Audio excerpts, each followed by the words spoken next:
గౌరవ పెద్దలు ముదిరాజు సంఘం మండల అధ్యక్షులైనటువంటి చిత్రలింగం ముదిరాజు గారిని కార్యక్రమాన్ని ఉద్దేశించి వాయిస్ ఇవ్వాల్సిందిగా వారిని సాధారణంగా ఆహ్వానిస్తున్నారు. ఒక్కొక్కటి నిమిషము రేపు జలీలన్న కూడా ఒకటి జలీలన్న రేపు ఫిబ్రవరి 7వ తారీఖు జరగబోయేటటువంటి ఎంఆర్పిఎస్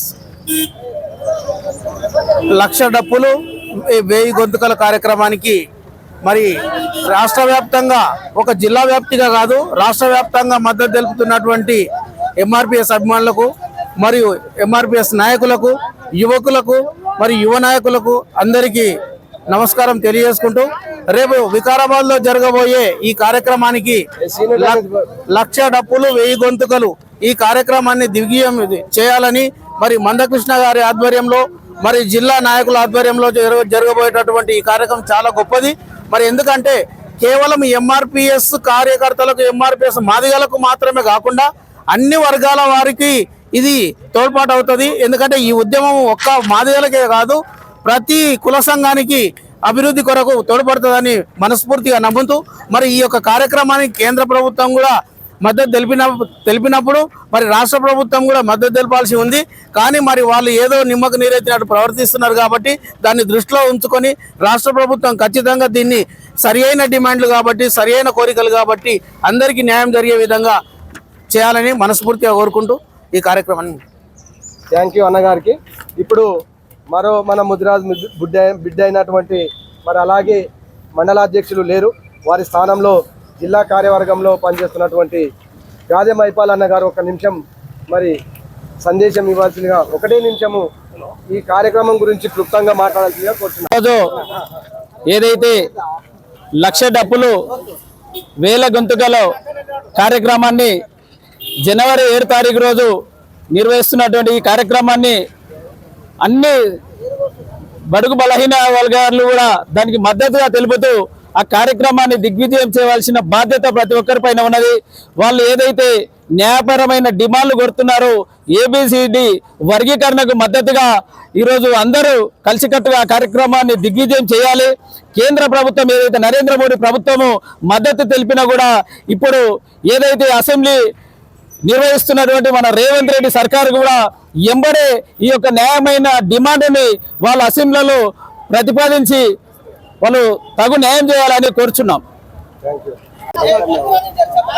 ఈ లక్ష డప్పుల క్యాలెండర్ ఆవిష్కరణ దినోత్సవానికి వచ్చినటువంటి మిత్రులకందరికీ పేరు పేరున్న నా హృదయపూర్వక అభివందనాలు.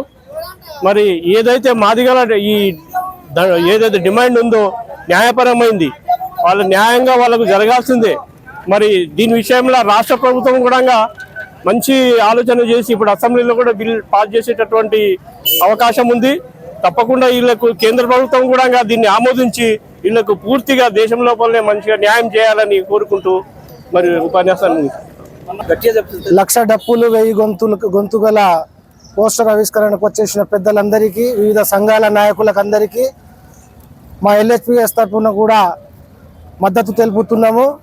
ఈ కార్యక్రమానికి కులచర్ల మండలి తరఫున వికారాబాద్ జిల్లా తరఫున దిగ్విజయంగా విజయగలరంటాన్ని మనస్ఫూర్తిగా కోరుకుంటూ ముగిస్తున్నాం. ఈరోజు మరి ఫిబ్రవరి 7వ రోజు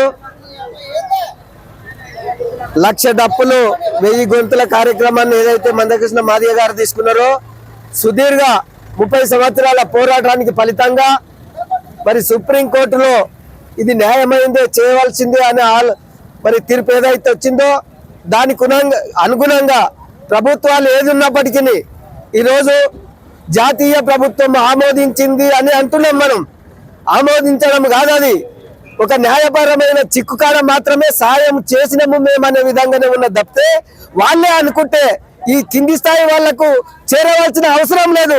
ఒకటే రోజు వాళ్ళు తీర్పు చెప్పొచ్చు. దాంట్లో కూడా రాజకీయంగా లొసుగులు ఉన్నాయి, వాడుకుందామని మాత్రమే. కానీ ఈరోజు కేంద్ర ప్రభుత్వం కానీ రాష్ట్ర ప్రభుత్వం కానీ ఏ ప్రభుత్వాలు ఉండని మరి కింది వర్గాలు న్యాయమైన కోరిక కోరినప్పుడు అది పరిశీలించి తప్పకుండా దాన్ని అమలు చేయవలసిన బాధ్యత మరి రాష్ట్ర ప్రభుత్వం మీద ఉన్నప్పటికీ కేంద్ర ప్రభుత్వం ప్రధానంగా ఉన్నది కనుక వాళ్ళకి క్లియరెన్స్ ఇవ్వాల్సిన అవసరం ఉన్నది.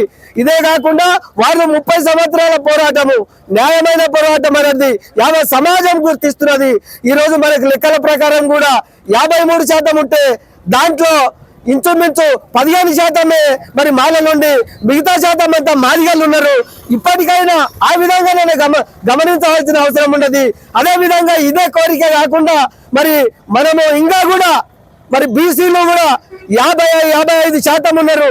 వాళ్ళకు కూడా మరి ఇంకా రిజర్వేషన్ల పరంగా మరి జాతీయ ప్రభుత్వం అంటున్నాము, వాళ్ళు కూడా దీన్ని గమనించవలసిన అవసరం ఉన్నది. దాన్ని ఎవరు అక్కడ నొక్కి పెడుతున్నారు, దాన్ని కూడా రాష్ట్ర ప్రభుత్వం ఉన్నది, జాతీయ ప్రభుత్వం ఉన్నది. ఈ బీసీలను కూడా తీసుకోవాల్సిన అవసరం ఉన్నది. ఎస్సీలు ఏదైతే జనాభా ఇంత ఉన్నారో వర్గీకరణతో పాటు ఈ రోజు 16% రిజర్వేషన్ ఉన్నది. దాన్ని 22% ఎస్సీలకు మరి వర్గీకరణ ప్రకారంగా మరి ఇది రిజర్వేషన్ కూడా అమలు చేయాలి.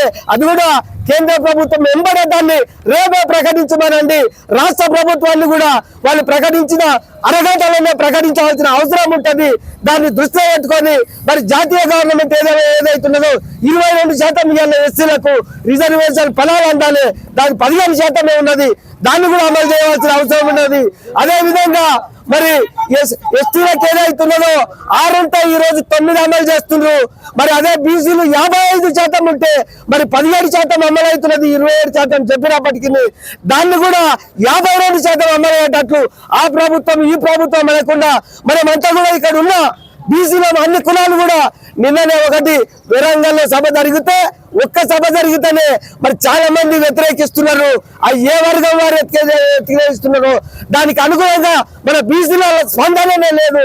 అది కూడా కావాల్సిన అవసరం ఉంటుంది. తప్పకుండా 24 గంటల్లోనే మరి 7 తారీఖు రాకముందే ఈ వర్గీకరణ అమలు చేయాలని ఈ సందర్భంగా డిమాండ్ చేస్తా ఉన్నాం.